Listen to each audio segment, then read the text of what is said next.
আৰু ফেচবুক পেজলৈ স্বাগতম।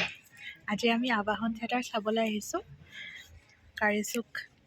এই কাৰিচুক কি ফিল্ড এখন নাজানো, মুঠতে ফিল্ড এখনত আহিছোঁ। আৰু প্ৰথম টিকেটটোত লিখা আছিলে কাছাৰী মৈদান বুলি, তাৰপিছত চেঞ্জ কৰি দিলে ভেন্যুটো।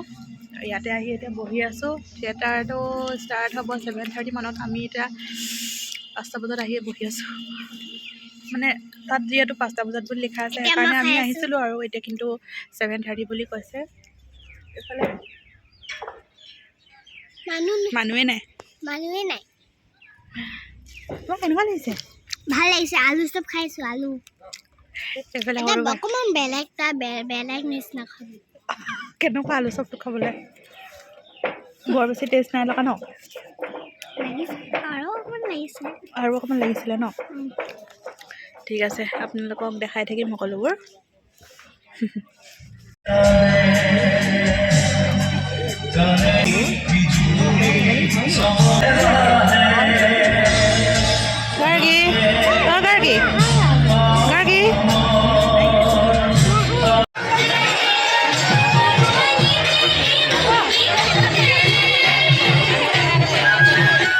নিজক ইমান দিনৰ পৰা প্ৰমাণ কৰি আহিয়ে আছে, সেইটো কাৰণে এটা ধন্যবাদ আপোনালোকৰ নিজৰ কাৰণে, আমাৰ আটাইৰে কাৰণে। দ্বিতীয় আচল কথাটো হৈছে, আচলতে আজি আমি অন্তঃকৰণে তেখেতক ধন্যবাদ জনাব লাগিব। এই কাৰিচকৰ এই যে পথাৰখন আমাক অতি তাৎক্ষণিকভাৱে এটা ভ্ৰাম্যমাণৰ পৰিয়ালক আত্মিক সহযোগিতা আগবঢ়োৱাৰ কাৰণে। কাৰণ ভ্ৰাম্যমান সচৰাচৰ মানুহে ভাবে ব্যৱসায় বুলি, কিন্তু ব্যৱসায়তকৈ ঊৰ্ধত হৈছে এইটো এটা অসমীয়া মাধ্যম। প্ৰত্যেকজন অসমীয়া খিলঞ্জীয়া মানুহ ইয়াত সংস্থাপিত হৈ আছে। প্ৰায় 150জন মানুহ সংস্থাপিত হৈ আছে। কিছুৱে বহুত বেলেগ কথা কয়। অকল প্ৰযোজকজনক চিনি পায়, মুখ্য শিল্পীগৰাকীক চিনি পায়, কিন্তু বেকত যে কিমান মানুহে এই লাইটৰ বস্তু ডঙাৰ পৰা আৰম্ভ কৰি এই ঠাণ্ডাই বৰষুণে বতাহে বৰষুণে বস্তু কঢ়িয়াই ফুৰাৰ পৰা আৰম্ভ কৰি এই মানুহখিনিক বহুত কম মানুহে চিনি পায়।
তহঁতৰ এই বাহাদুৰি মৰা কথাবোৰ শুনি আৰু আজি সহ্য হ'ল চব বিস্ফোৰণ।